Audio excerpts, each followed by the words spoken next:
just and faithful a manner as to advance the peace, prosperity, and welfare of our country and of those whose interest you have committed to our charge. Amen.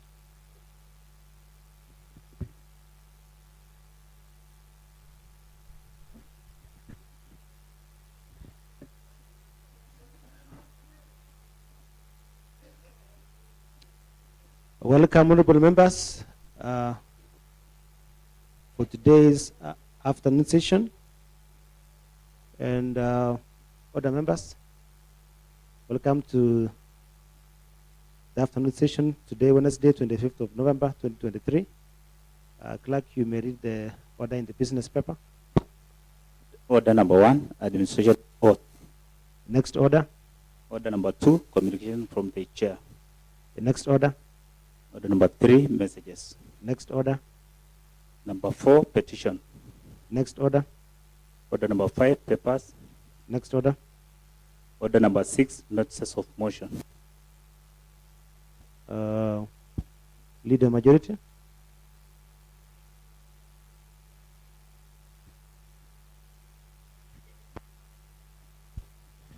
Thank you very much, Mr. Speaker, sir, for the opportunity. I'd like to move a notice of motion that the thanks of the Assembly be recorded for the exposition of public policy contained in the address of His Excellency the Governor.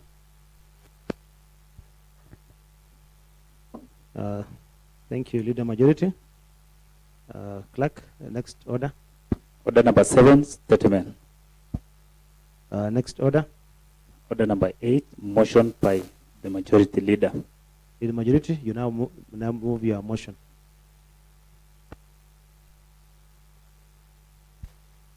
Thank you very much, Mr. Speaker, sir, for the opportunity. I'd like to move the motion that the thanks of the Assembly be recorded for the exposition of public policy contained in the address of His Excellency the Governor, and the speech or the address by His Excellency the Governor, Mr. Speaker. Every member of this county assembly, Mr. Speaker, was present. The same address is contained. It is actually already in the answer because it was read by the Governor the way it is.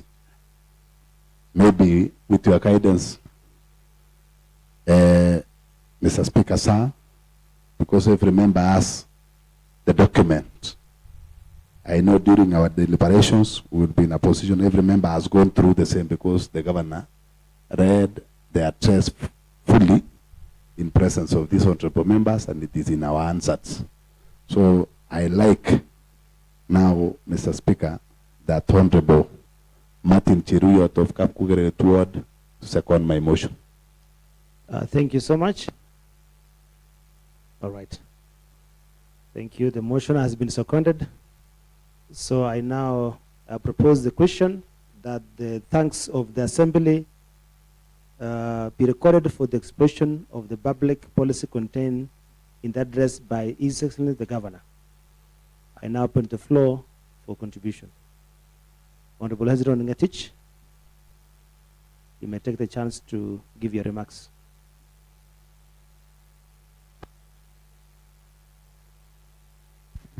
Thank you, Honorable Speaker, sir, for the opportunity you have granted me, Mr. Speaker, so that I can contribute and support the motion moved by Majority Leader, Mr. Speaker, as per our standing order number 24, Mr. Speaker, on Governor's address to the Assembly, Mr. Speaker.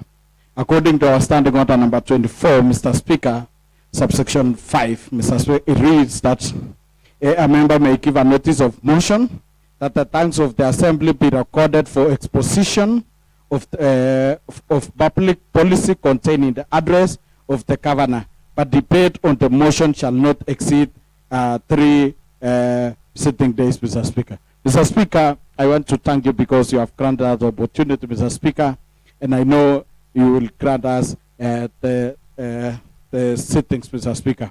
Also, Mr. Speaker, we just received the copies, Mr. Speaker, but allow me, Mr. Speaker, to thank His Excellency the Governor, Mr. Speaker, for a wonderful speech, Mr. Speaker. The speech of the Governor, Mr. Speaker, speak the mind, speak to the minds and the hearts of the people of Kericho, Mr. Speaker. It is an highlight of the 1 year state of the county address, Mr. Speaker, whereby the governor used the opportunity to highlight some of the achievements he has achieved during the 1 year, a reflection of 1 year progress, Mr. Speaker.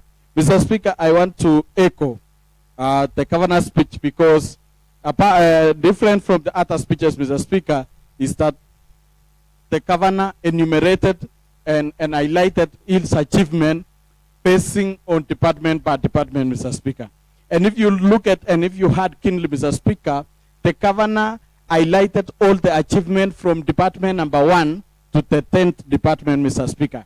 Mr. Speaker, in brief, Mr. Speaker, our governor highlighted from started from his office, Mr. Speaker, whereby he thanked the Honorable House for the exemplary work we have done and the collaboration between the Assembly and the Executive. Mr. Speaker, for the Executive to operationalize, Assembly play a critical role. That is why the installation of the CCs and CEOs, Mr. Speaker, and the formation of the Executive, Mr. Speaker, the Council Assembly is vital. That is why, Mr. Speaker, the Governor thanked the Assembly because of the good work the Assembly did by vetting and approving the CCs and the CEOs and other public officers, Mr. Speaker, who had to be approved in this House, Mr. Speaker. Mr. Speaker, in short, Mr. Speaker, is that the Governor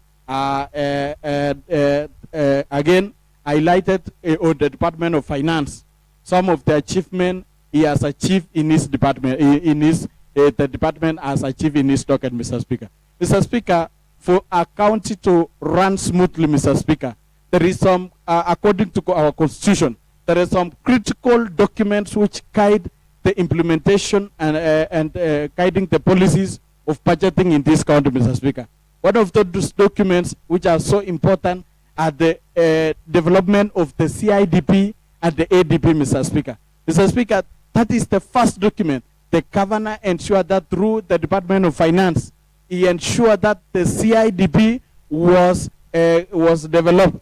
What is the CIDP means, Mr. Speaker? The CIDP is a county integrated development program which runs for every 5 years, Mr. Speaker. And that was the first document which was developed and which was done with the ratification of this House, Mr. Speaker. This CIDP, Mr. Speaker, will guide the entire projects and implementation of projects which will be done in this county for the 5 years tenure of the governor, Mr. Speaker. Subsequently, Mr. Speaker, after developing the CIDP, the ADB was developed. The ADB is a sub-IDP, Mr. Speaker, which highlight the projects to be run or to be done within a specific financial year, Mr. Speaker. So in finance, Mr. Speaker, those are the things, including the payment of the pending bills, Mr. Speaker. Remember, the governor came in with a huge, meeting a huge pending bill of almost 600 billion, Mr. Speaker. But we want to thank His Excellency the Governor for his commitment, because the first charge of every budget in every financial year, Mr. Speaker, or every government, Mr. Speaker, is to offset the pending bills. Out of the 600 million pending bills which existed, Mr. Speaker, the Governor, through his wisdom, Mr. Speaker, formed a task force to scrutinize the eligibility of those pending bills, Mr. Speaker. After scrutiny, out of 600 million pending bills, Mr. Speaker, he found that pending bills which are eligible were 515 million, Mr. Speaker. And we want to thank His Excellency the Governor, because through his commitment, the 515 million eligible pending bills have been paid, Mr. Speaker. And that has given us a green bill of health from all the departments, Mr. Speaker, because it has enabled us to work without any interest, Mr. Speaker. The automation of revenue, Mr. Speaker, is another thing which the Governor overhauled. Mr. Speaker, revenue collection is critical. And in the few days, Mr. Speaker, we used to complain that there is a lapse in collection of revenue. But the Governor committed himself, and he has enumerated in his speech, Mr. Speaker, that he did an overhaul on the automation of revenue and in the collection of revenue. That is why, Mr. Speaker, there is a sharp increase in collection of revenue because it does enhance the collection of revenue, Mr. Speaker.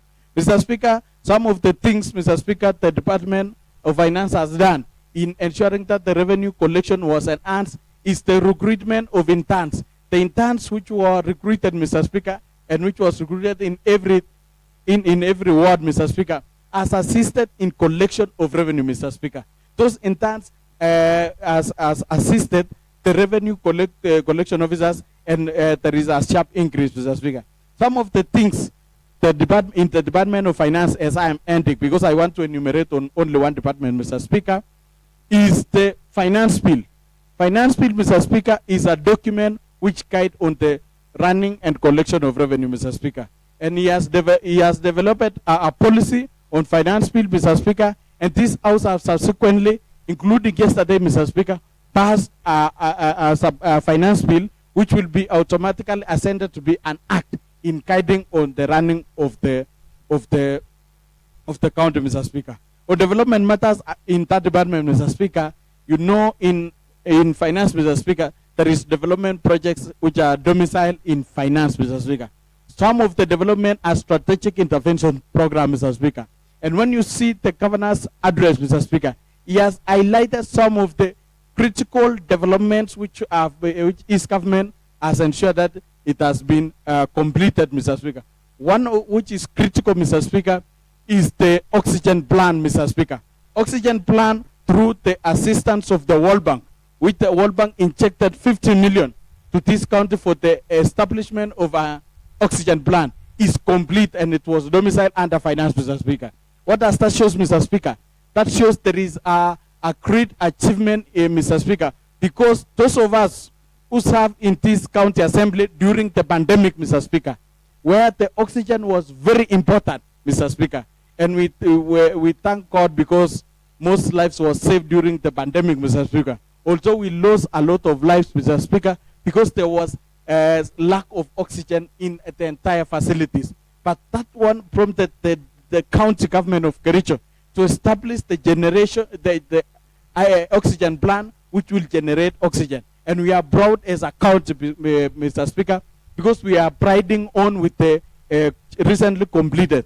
What awaits only again, Mr. Speaker, is the purchase of a lorry which will be used to supply oxygen now to facilities, Mr. Speaker. And it will ensure that all our facilities will be equipped with oxygen. Remember, Mr. Speaker, there was a SARS incident during the pandemic whereby only Bomet County was the one generating oxygen, Mr. Speaker. And it was a sad state of affairs. But going into the future, as Kericho County, we are so proud because of the oxygen plan, Mr. Speaker. Mr. Speaker, some of the projects which I highlighted again was the strategic intervention, including Kimalogat Water Project, and some of the projects which we highlighted. So we want to, also the governor has highlighted those projects, Mr. Speaker. We want, as an assembly, to ensure that we do oversight and to put pressure on the CECs so that those strategic intervention programs, or those programs which are domiciled under finance and it was under strategic intervention, be completed so that the people of Kericho can get value for money, because some of those projects are so strategic, and once complete, Mr. Speaker, it will change lives, Mr. Speaker. I want to end there, Mr. Speaker, because I was still doing research, Mr. Speaker, and I know you are generous enough, Mr. Speaker. You'll allow me in the next session, Mr. Speaker, to summarize on some of the things which was captured, Mr. Speaker, because there is some projects, Mr. Speaker, which on behalf of the great people of Chilchila, I should have highlighted, because some of the projects which will impact positively, Mr. Speaker. And I will not end, Mr. Speaker, before highlighting one of the projects, Mr. Speaker, which the governor committed himself through this speech, Mr. Speaker. The upgrade for Tenan Health Center to be a sub-county hospital, Mr. Speaker. That will be an important and a plus, Mr. Speaker, because that is a facility which will supplement Kipkeli sub-county hospital, because that is an area which is marginalized, Mr. Speaker. Mr. Speaker, recently you know Kipkeli Anwesa very well. During the governor's address, Mr. Speaker, the governor enumerated that he is going to officiate the commencement of construction of a 24-bodied mortuary mock, Mr. Speaker, in Fortana. And it is a plus to us because, Mr. Speaker, the entire Kipkelion West Sub-County doesn't have a mock. In fact, the entire Kipkelion, we have a mock in Londiani, but it is not sufficient for the entire. Right now, we seek refuge from the Nyanza. We go to a private mock at St. Vincent in Moroni, Mr. Speaker. And sometimes you get there, the mock is full, so you have to travel almost 100 kilometers to bring a body all the way from those areas to Kericho, Mr. Speaker. And with the high cost of living and the cost of fuel nowadays, Mr. Speaker, transportation of a body from Kericho all the way to the hills of Kunya or Chilchila will take almost 15,000, and it is expensive. So the establishment of this important facility will save the cost and cut the cost of transportation almost to nil, because after establishment, the entire catchment of Kipkelion West will use the facility. So, Mr. Speaker, let me hand here so that I allow some other honorable members to contribute. Thank you. Thank you, Honorable Hezron Ngetich. I'll give to Honorable Dr. Naman Rob to contribute. Then we'll go to the next person. Thank you, Honorable Speaker, sir, for giving me this opportunity to move a motion of adjournment. Honorable Moses Rotich. Yeah.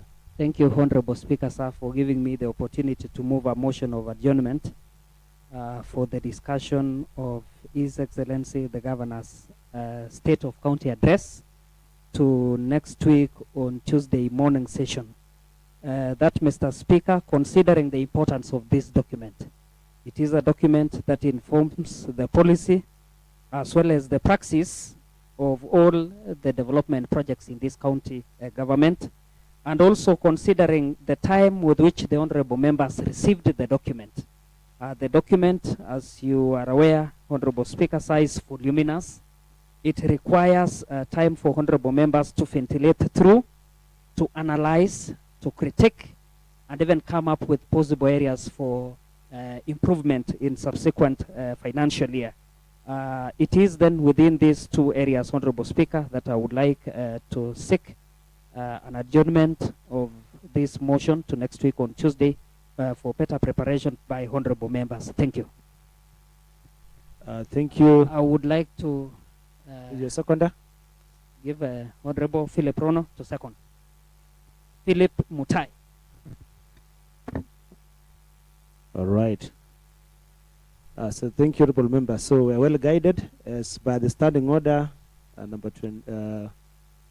It allows for this discussion to be done in 3 sittings. So the motion is in order.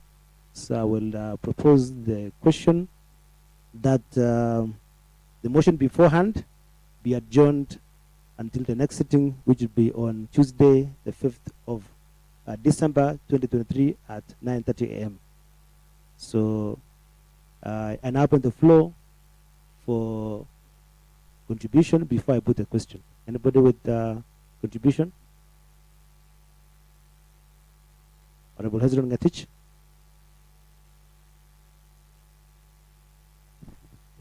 I support the adjournment of this motion, Mr. Speaker, so that it can give room for honorable members to go and ventilate and do research more on the governor's address so that they come when well equipped. I support. Okay, thank you.